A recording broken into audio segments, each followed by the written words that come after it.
Did you know? When Nintendo's lead inventor, Gunpei Yokoi, resigned, some of his fellow Game Boy developers went with him.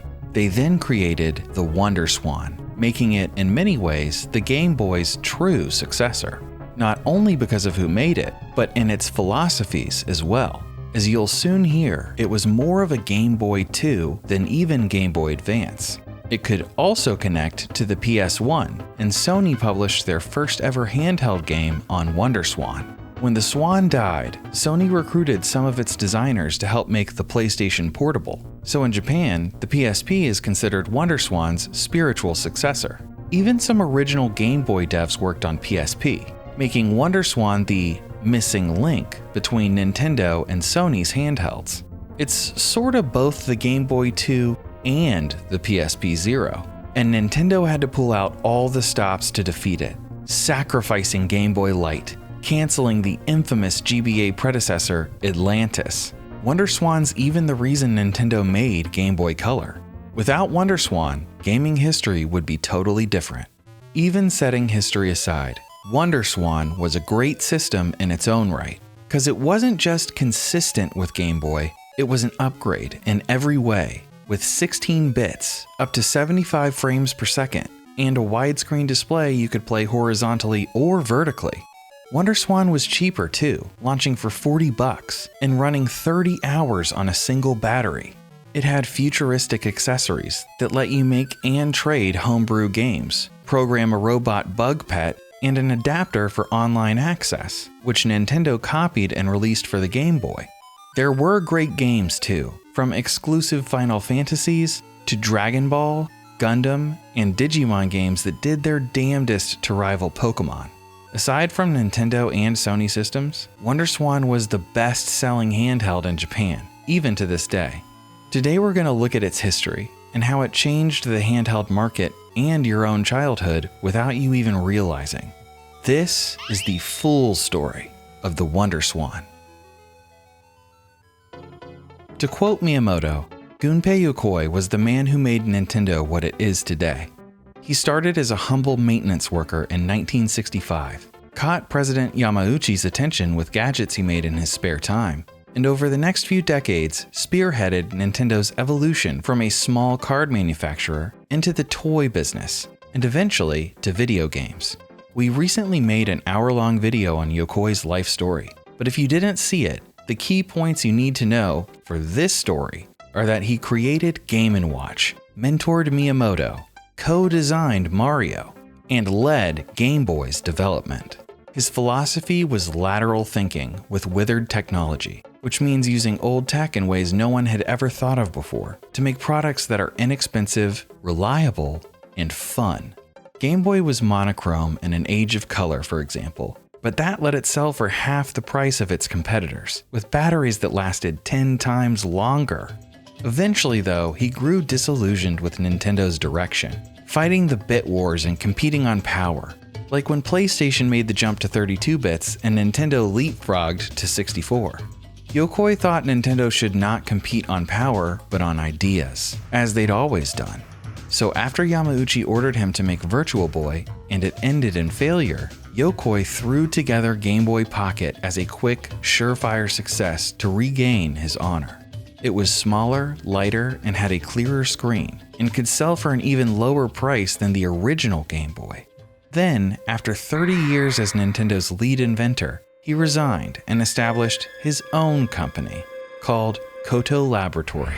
Some Nintendo devs went with him, Game Boy designers, Metroid artists, and so on. They were loyal not just to Yokoi, but to his ideas. Yokoi said Nintendo had come down with a case of the big company disease, which meant doing the same as their competitors and refusing any idea that couldn't earn $1 billion. He vowed that Coto would never grow bigger than 30 employees and renovated an old residential home to make their office. Yokoi and his gang of refugees cooked up some $8 mini systems, kind of like Tiger Electronics if they didn't suck, and some other toys and gadgets too, that they couldn't have made at Nintendo. For a while, it felt like a second adolescence, but before long, a mega corporation came knocking. It was Bandai, asking Yokoi to dust off his spurs and make a real game system. They wanted him to make a Game Boy killer. You might not think of Bandai as a hardware maker, but actually they were one of the first. Bandai had humble origins in 1950 as a small toy company, but gradually grew bigger as they started making toys for manga like Astro Boy and anime like Gundam. Slowly but surely, they acquired the rights to some of Japan's biggest franchises and invented some of their own. In 1977, they launched consoles called TV Jacks, then the Bandai Supervision 8000. They didn't catch on, so Bandai started buying the rights to foreign consoles and selling them with the Bandai name attached, like Intellivision, Arcadia, and Vectrex. In '82, they made Bandai LCD Solar Powers, which were basically copycats of Yokoi's Game & Watch. When Nintendo's Famicom conquered Japan, Bandai was one of the earliest third parties making games for it. They also made the Family Trainer, with a bunch of compatible games, which Nintendo was so impressed with, they bought the rights and rebranded it as the Nintendo Power Pad. They went on to develop the Daytac add-on for Famicom, and Sufami Turbo for Super Famicom. They were simultaneously allies with Nintendo and rivals. Bandai made too much hardware to cover them all here in depth, from the telephone VHS Terabiko console, which actually had a Mario game on it, to the very first touchscreen handheld, the Bandai Design Master. Most of them were pretty cool, but never saw much success. In 1996, Bandai was taking a particularly bad beating, as their new Pippin Atmark failed to find an audience. It was then they heard Nintendo's lead inventor had become a free agent, and saw now as their chance. They wanted a handheld specifically designed to overthrow Game Boy Pocket, and who better than the guy that made Game Boy Pocket in the first place? Before we continue, a word from this video's sponsor, Grunes. Grunes are a convenient and comprehensive formula packed into a daily snack pack. It's not just a multivitamin, a greens gummy, or a prebiotic. It's all of those things and then some. And our favorite part is they taste great. Many multivitamins out there only include around 7 to 9 vitamins, but Grunes has 20 plus vitamins and minerals, and 60 ingredients, all crammed into nutrient-dense snack packs that give you more than any one gummy ever could. Grunes is also methylated, which basically means it uses forms of vitamins like B12 and folate that can actually be absorbed by your body. Research shows these gummies are more absorbable than tablets, and over 35,000 research publications support the ingredients in Grunes. Grunes also contains 3 times the dietary fiber compared to leading greens powders, and biotin and niacinamide, which support growth of thicker hair, nails, and skin health. It's also vegan and pectin-based, not gelatin, and made without synthetic sweeteners or dyes. There's low sugar and sugar-free options, and there's also Grunes Kids, formulated for kids aged 2 to 13 with 21 plus essential vitamins for development. So if you want an easy and tasty way to get your daily vitamins and minerals, give Grunes a try. You can even get up to 52% off. Just click our link in the description, or you can also scan the QR code on the screen. Thanks to Grunes for sponsoring this video, and now, back to the story. Yokoi and his lost boys didn't flee Nintendo just to make toys and gadgets. Video games were still in their blood, so they accepted the challenge. Before long, Yokoi locked in on an idea that no one had ever done before: a widescreen you could flip horizontally or vertically. After more than a year of tinkering, they ended up with WonderSwan, which outclassed what they'd made for Nintendo in every way. Game Boy was 8 bits, while WonderSwan was 16, making it like a black and white Super Nintendo. Game Boy only had 4 shades of gray, but WonderSwan had 16, running up to 75 frames a second. Game Boy's screen was basically square. WonderSwan had a wide screen. It was 10% smaller and 20% lighter, making it more pocketable as well. Coto considered color and even a touchscreen, but their priorities were more in line with Game Boy: affordability and battery life. In that sense, it was more Game Boy than Game Boy itself. It was basically a Super Game Boy Pocket. With all those improvements, gamers might have expected to pay a premium, but actually, WonderSwan cost less, retailing for just $40, while Game Boy Pocket cost $60. The last generation's handheld war was also won on battery life, so for Coto, that was a priority too, because batteries ain't cheap. Game Gear and Lynx ate through batteries so fast you were paying almost $1 an hour for power. Game Boy Pocket cost only 15 cents, while WonderSwan cost 2 cents.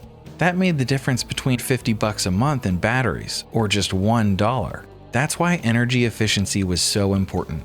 By the way, you might be wondering why it's called WonderSwan. Yokoi said, "It's beautiful on the outside and powerful on the inside, like a swan gliding elegantly across a pond, with strong legs hidden beneath the surface." There's more moving parts in this story, so let's zoom out a little. As Coto was toiling away in late 96 into 97, Bandai's game sales were slowing, and their Pippin console only managed to sell 50,000 units. It was one of the biggest flops of all time, and at this point, Bandai was actually losing money.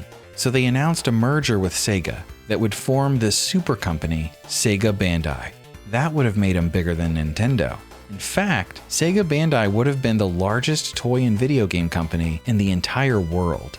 The deal was practically done until Bandai's middle managers rose up and rebelled, because the company had a home-like atmosphere that they didn't want gobbled up by the big, cold Sega Corporation. The merger's cancellation was a complete surprise, and the what-ifs for video game history are staggering. Not only what it could have meant for the WonderSwan, but also for Sega's survival in the console business. But before any of those what-ifs could play out for WonderSwan, an unexpected tragedy struck. Just a few months after the merger collapsed, Yokoi was suddenly killed in a tragic car crash. WonderSwan wasn't finished yet, and still more than a year out from launch. Everyone thought without him, Coto was done for, but his staff kept on, with the leadership role passing to Yoshihiro Taki. He worked under Yokoi since the 1970s, and into the Game & Watch, Game Boy, and Virtual Boy eras. He was one of the loyalists who followed Yokoi when he left, but now they'd have to finish without him. In the eventual first issue of WonderSwan magazine, Taki said, "WonderSwan's final form depend for the most part on our own decisions and positions. After all, it's true that having spent all this time at his side, we've been imbued with the Yokoi philosophy. In that sense, the machine is a condensed version of his vision." A few months later, Nintendo announced Game Boy Light, a new backlit model good for playing in the dark or under direct sunlight. But almost as soon as the words were out of their mouth, Yamauchi caught wind of WonderSwan's development. His finding out early would change the course of handheld history, and ultimately lead to WonderSwan's demise. So it might surprise you to hear, it was actually Bandai who told him. They brought it to him on a silver platter, asking if he'd sell WonderSwan as a Nintendo product. It seems that they lost some of their bravado after losing Yokoi. But for Nintendo, making their own hardware was a point of pride. So Yamauchi refused and sent him packing. Bandai had made a huge blunder. They gave Nintendo advance warning and got nothing in return. In the end, it cost them everything, because now the old man saw him as a threat. He had a near monopoly on the handheld market, but feared WonderSwan could topple it. Nintendo fought off portable competitors before, but this time was different. Not only was it designed by Game Boy runaways, it was also supported by Bandai's top-tier IP. They'd created Digimon and Tamagotchi. They owned Gundam, and had the rights to countless other franchises, from One Piece to Dragon Ball. Game Boy Light wouldn't be enough to beat it, and with N64 losing to PlayStation, Nintendo had to maintain their portable empire. So Yamauchi called an emergency meeting with his top guys, and told him to make a Game Boy capable of color, immediately. WonderSwan was just a year away, so time was of the essence. One of those top guys was Satoru Okada, who served as Yokoi's second-in-command since the late 60s. They'd been close friends, but creative differences drove them apart. Like when Okada wanted Game Boy to be more like Famicom, but Yokoi wanted it more like Game & Watch. Okada demanded color, but Yokoi refused. "Color's flashy and appealing at first glance," he said. "But once you start playing, it's irrelevant.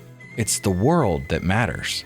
These kinds of disagreements piled up, till eventually the department split in half, with Yokoi loyalists on one side and Okada's on the other. Some followed Yokoi when he quit Nintendo, but Okada was glad to see him go. Now he was in charge of Nintendo's handhelds, and it was his job to rush out the Game Boy Color. After 30 years as Yokoi's right-hand man, he was now tasked with destroying his final invention. Later that year, WonderSwan was revealed at 1998's Tokyo Game Show.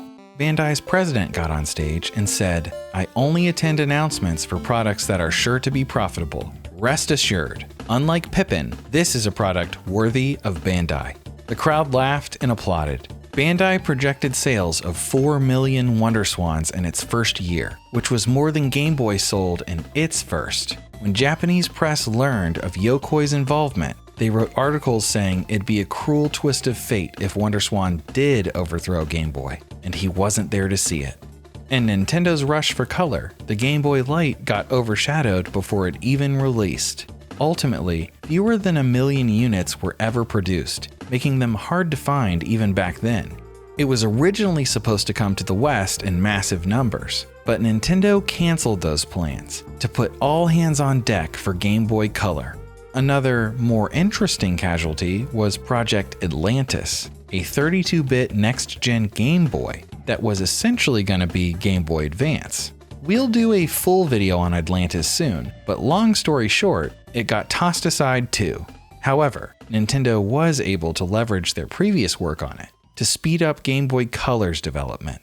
Yamauchi also demanded unbeatable games, but his designers didn't have a lot of time or enthusiasm.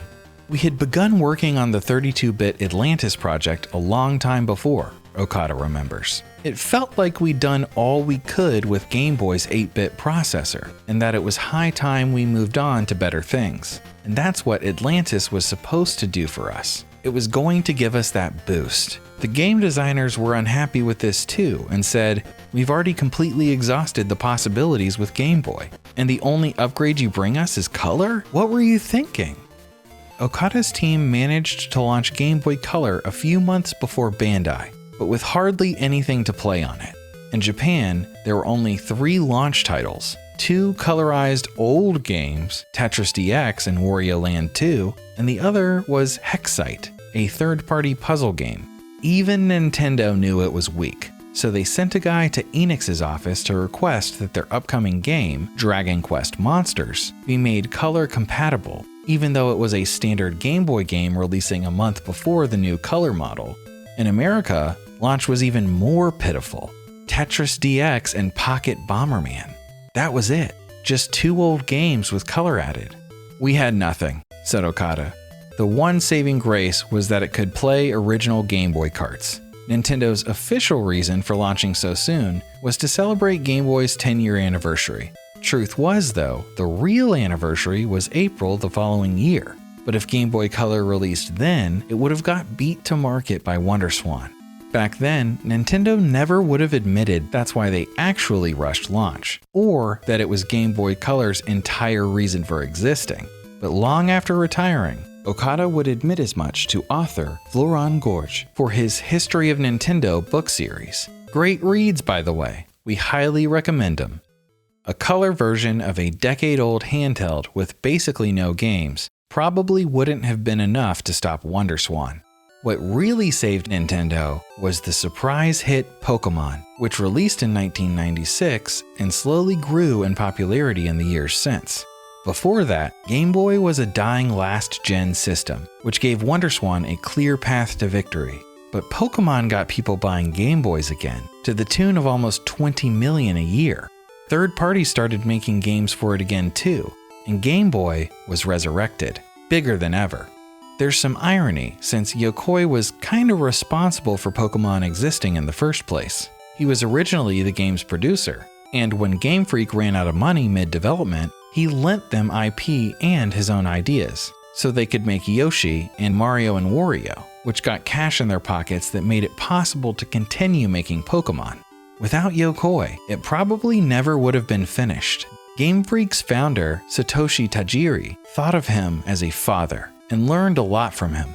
Pokémon was reaching blockbuster status just before Yokoi died, and he was genuinely proud of Tajiri. Sadly, neither man could have anticipated it'd be Pokémon of all things that would drive the nail into Yokoi's last legacy. WonderSwan finally launched in March of '99. There were a dozen color options, some of which were picked by fans in an online poll. And it had a 7-game launch lineup, better than what Nintendo scrounged up, like an exclusive Mega Man, Chocobo Mystery Dungeon, and Digimon Adventure Anode Tamer. As you'll recall, Bandai invented Digimon. They started out as digital pets, the masculine counterparts to Tamagotchi. The first episode of the Digimon anime aired the same week as WonderSwan came out, making Anode Tamer an especially strong launch title. It's an RPG where you collect Digimon, build teams, and use a link cable to trade and battle with friends. A companion game called Cathode Tamer came out a year later, with version-exclusive Digimon and some other minor differences. These games weren't identical to Pokémon. The combat's more complex, for example, with up to 3 monsters on a grid, but at their core, they're pretty similar. But the real star of the launch lineup was Gunpei. Gunpei Yokoi designed it before his death, and Coto named it posthumously in his honor. Japanese reviews scored it even higher than Pokémon, and a lot of retailers sold out in less than an hour. It was exactly the kind of game Yokoi believed in. Ideas over graphics. Yokoi's concentration when he was bent on making a fun game was tremendous, remembers Taki. Watching, it might not look like much, but playing, it's addictive. We speak from experience. It's sort of like Tetris, but you've got to form lines across the screen. The more pieces per line, the more points, so you've got to zig and zag quick before the screen kills you. According to Nikkei newspaper, developers across Japan were supposed to be busy making games for the upcoming GameCube and PlayStation 2, but, quote, in the spring of 1999, the gaming professionals who should have been caught up in this technological whirlwind were instead spending their days playing Gunpei on a monochrome screen. WonderSwan sold for half Game Boy Color's price, and its games were cheaper too, around $20 or $30, while Nintendo's cost $30 or $40. So despite Nintendo's best efforts, WonderSwan did enjoy a successful launch. A lot of retailers sold out, with most buyers in their 20s, making them a bit older than Nintendo's demographic.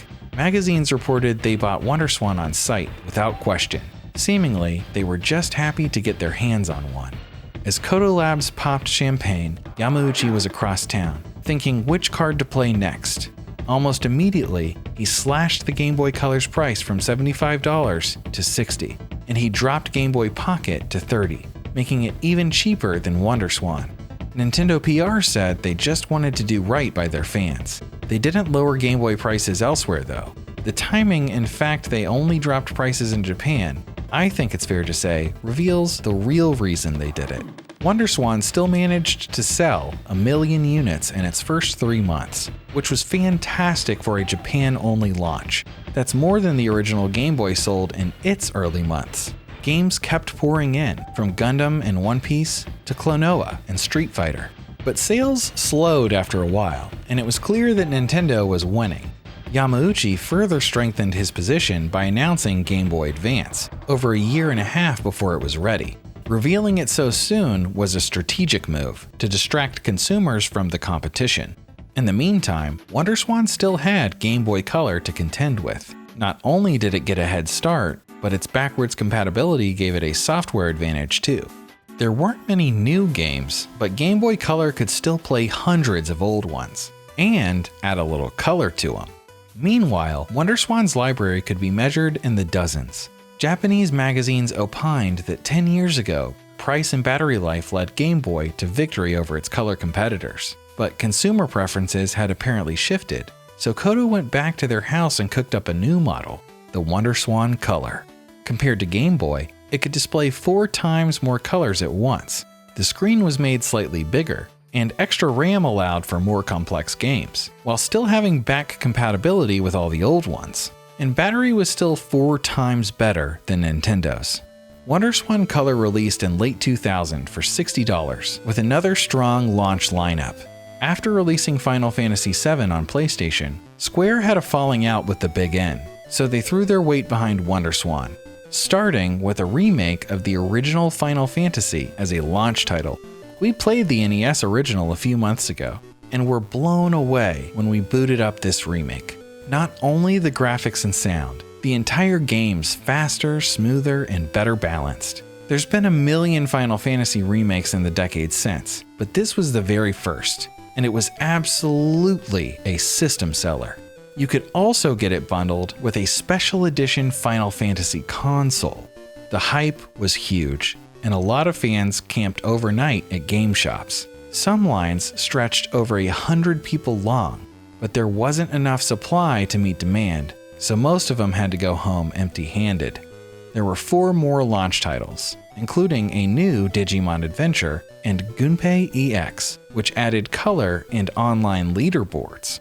Now's a good time to talk peripherals, many of which came directly from Coto and Bandai, like the Wonder Gate that lets you hook up to a cell phone for leaderboards, download DLC like new levels and characters, and also browse the internet and send emails. Nintendo copied it and released the nearly identical mobile adapter GB 6 months later. There was also Wonderborg, a robotic bug you controlled with WonderSwan, or you could let it go autonomous and serve as a Tamagotchi-like pet, and a link cable similar to Game Boys for playing head-to-head in Gunpei and Tetris, or trading and battling in Gundam and Digimon. You could also link WonderSwan with Digimon virtual pets using a dock and rock connector. Probably the most interesting peripheral was Wonder Witch, a dev kit aimed at amateurs who wanted to make their own games. Professional grade dev kits cost thousands of dollars, but Wonder Witch was only 100. Fans would make their own games, then trade them back and forth at conventions. There were a few contests where winning entries became official WonderSwan games. The best of them was Judgment Silver Sword, which was so popular that it sold out, and nowadays they sell for over $1,000. In the years that followed, Japanese writers likened the WonderSwan scene to modern-day iPhones. Anyone could make their own games, just as anyone can make their own app. And if they're good, they'll proliferate far and wide. WonderSwan switching between horizontal and vertical views is also how smartphones would later function. Not that Apple stole those ideas, of course, but it's worth recognizing where WonderSwan was ahead of its time. There were lots more peripherals, but we'll just touch one more, the Wonder Wave, which lets you connect to PlayStation games. You also needed a Pocket Station. If you're not familiar, when Sony announced their first portable device, people were stoked, then disappointed when they saw it was a glorified Dreamcast memory card. It turned into a huge hit anyway, much bigger than anyone expected. So many Japanese people bought Pocket Stations in 1999 that Sony canceled plans to release it overseas. They just couldn't make enough of them. With Pocket Station, you can exchange data with PlayStation to unlock minigames. For example, you could send chocobos from Final Fantasy VIII to your Pocket Station, raise them like Tamagotchi, then send them back to the main game to unlock rare summons and stuff like that. If you had Wonder Wave and Pocket Station, you could transfer data between WonderSwan and PS1, like sending Digimon from the adventure games over to Digimon World so you could see them on the big screen. With Dock and Rock, you could take Digimon digital pets, send them to WonderSwan games, then again to PlayStation. WonderSwan's also where Sony released their first ever handheld game, a fun little puzzler called Devil Dice. More publishers jumped on board too, including Sega, after they dropped out of the console wars, bringing over Golden Axe and Puyo Puyo. Capcom brought more Mega Man and a Ghosts and Goblins sequel. Squaresoft was the biggest supporter and made a couple more Final Fantasies, Saga remakes, Front Mission, and more. Bandai was delivering a lot of popular series like Dragon Ball, Inuyasha, and One Piece. There's too much to list, from Guilty Gear to Super Robot Wars and some quirky stuff from Coto Labs. It was a great library of about 200 games, with RPGs and anime as its biggest strengths. Unfortunately, publishers lent more support to Game Boy, and Nintendo was a powerhouse publisher all on their own, with Mario, Zelda, and Pokémon. WonderSwan's games were good, but Nintendo's were better. Despite having better hardware, lower price, and longer batteries, WonderSwan was losing. The fatal blow came in 2001 with Game Boy Advance. Okada's team rebooted Project Atlantis and spent the last 2 years perfecting it. It was 32 bits with more colors and higher resolution. And this time, they did have launch titles. Mario, F-Zero, Castlevania, and more. Bandai put up one last fight the following year with Swan Crystal. It's the same as WonderSwan Color, but they replaced the ghosty screen with a higher quality TFT, which looked just as good, if not better, than the screen on the Game Boy Advance. Fans voted for colors again, and funnily enough, the one with the most votes looked like Game Boy Advance. The battery life still doubled Nintendo's, and at $65, it was 20% cheaper. But the war was already over. They'd lost. You could still get Swan Crystals made to order into 2009, but they disappeared from stores in early 2003, which was effectively Bandai's surrender. Some more games trickled in the next few years, but the biggest hitters got cancelled, including more from Square and even Bandai themselves. A lot of its best games got ported to GBA, ironically making Nintendo even stronger. WonderSwan was gonna connect to PS2, but that got cancelled as well. Then Sony swooped in and poached some WonderSwan devs to help make the PlayStation portable. When Nintendo found out, they cancelled Project Iris to rush out DS at lightning speed and launch before PSP. History repeated itself as DS defeated its more powerful foe in the end.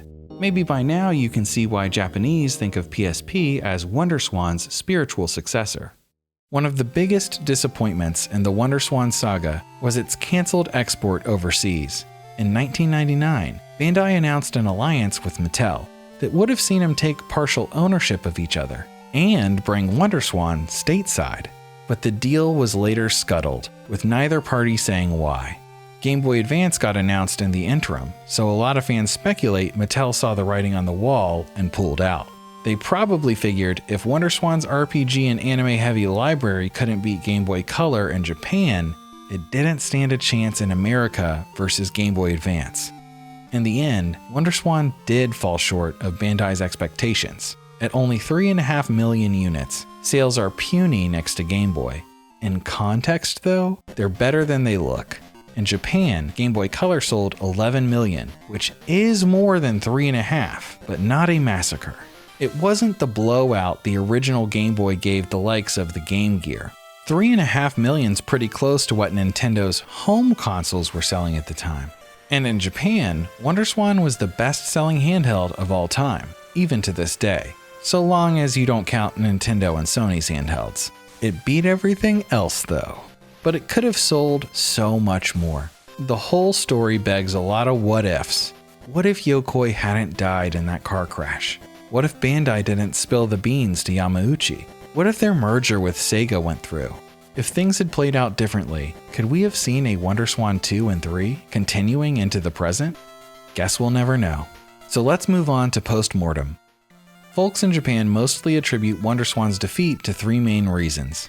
First, that Yamauchi was always a step ahead. WonderSwan was designed to beat Game Boy Pocket, but ended up in a duel with Game Boy Color instead. By the time WonderSwan Color came out, Game Boy Advance was right around the corner. And Nintendo ruled handhelds before the battle even began, giving them a home court advantage. Another problem was that a lot of WonderSwan's improvements fell into diminishing returns territory. Game Boy costing 15 cents for battery was a huge improvement over Game Gear's $1 an hour. WonderSwan costing 2 cents was even better. But when the cost's already so low, people don't care as much about additional savings. The same goes for price. Game Boy was a lot cheaper than its early competition. WonderSwan was even less expensive, but Game Boy was under 10,000 yen anyway. Anything below that threshold, consumers already viewed as affordable. So again, the extra savings didn't do much to sway purchasing decisions. In fact, it might have been counterproductive, as some believe WonderSwan was too cheap for its own good. A shopper would see it on the shelf next to Game Boy, notice it was cheaper, and games were cheaper too, then assume it was a piece of crap. Aside from those three reasons, everything we mentioned earlier applies as well, from Yokoi's passing to Nintendo's more robust library. We'll close by seeing where everyone ended up after the dust settled. Bandai had spent over 20 years making hardware, but after WonderSwan died, they gave up for good. It was the last system they ever made. They took it in stride though, and went on to support Game Boy Advance, DS, and PSP. Bandai eventually merged with Namco. Nowadays, they make Pokémon spin-offs and help Sakurai with Smash Bros. As for Sony, they tried one more time with PS Vita, but dropped out of handhelds after it only sold 14 million worldwide. Yamauchi retired in 2002 when the war was over, and handed the reins to Satoru Iwata. Yamauchi passed away in 2013, and Iwata in 2015. Since then, Nintendo's given up their handheld empire to move into hybrids instead. Coto Laboratory still exists to this day. Yokoi's old uniform and wristwatch are prominently displayed in their office, along with gadgets from the past from Game Boy to WonderSwan. In the 2000s, they continued as designers for hire, just as they'd done for Bandai. Nothing that tried to compete with Nintendo, though. They made the educational Pocket Challenge 2, the Navigate for casino gambling, and the Mama Mite pregnancy aid, all of which are more or less based on WonderSwan. And they co-designed V-Flash, a 32-bit educational home console. In 2006, they remade Gunpei and released it on DS and PSP. But since then, they've mostly gotten out of games. Coto has been following their original vision, pursuing their inspirations instead of profits. Their motto is to turn adversity into fun by adding entertainment. Under that mantra, they invented Hymenos and Piperoids for letting kids build their own toys from eco-friendly paper. They won awards, and the Japanese government installed them in elementary schools to encourage students' creativity and environmental impact. Part of Yokoi's original plan for Coto was to combine gaming and medicine to make physical rehabilitation fun for patients. His followers eventually did that too, with the Occlupad, a device designed to help treat an eye condition that affects vision. Before Occlupad, treatment was painful and less likely to succeed. Now, it's fun. Looking back, his successor Taki said, "I'm gradually losing track of the past, and I've forgotten a lot of it. Now that Yokoi's gone, it's all just guesswork about what he wanted us to do or how things would have turned out. When he passed, people said, 'Koto's finished.' But the rest of us continued working, despite the anxiety of not knowing if we really could, and eventually, we made all kinds of things." For WonderSwan's recent 25th anniversary, they released a bunch of memorabilia, like replicas, phone cases, and t-shirts. And finally, what happened to the WonderSwan itself. A lot of Japanese folks traded theirs in for a Game Boy Advance, leaving a huge overstock that kept down prices. But there's been a resurgence lately as nostalgia seekers, history buffs, and collectors try to get their hands on one. Thankfully, even Swan Crystal prices aren't too ridiculous. Most games are Japanese, but some are available in English nowadays, and some don't require much reading at all. A lot of Western enthusiasts buy flash carts, so they can play all 200 games without spending an arm and a leg. And there's a modding scene for adding modern screen technology and backlights. So if this video's enticed you, rest assured that the Swan experience is well within reach. For now, at least. Yokoi's final invention and Bandai's last system. Game Boy's successor and PSP's predecessor. The missing link. The reason Game Boy Light was killed and Game Boy Color was born. There were a lot of handheld challengers in the 90s, but only one that struck fear in the hearts of Nintendo. The WonderSwan. This marks the end of our Gunpei Yokoi trilogy. If you want to see our hour-long biography of the man, click the video on screen. And for his adventures in 3D, see our Virtual Boy documentary. If you enjoyed my narration of this script, my name's HBR Shredder. I make retrospectives about Famicom games. Give my channel a look if that's up your alley. Special thanks to Freezer and Doom for footage capture, Florent Gorges for consulting on this video and writing his amazing books, Japanese biographer Takefumi Makino, and our translator, Jacob.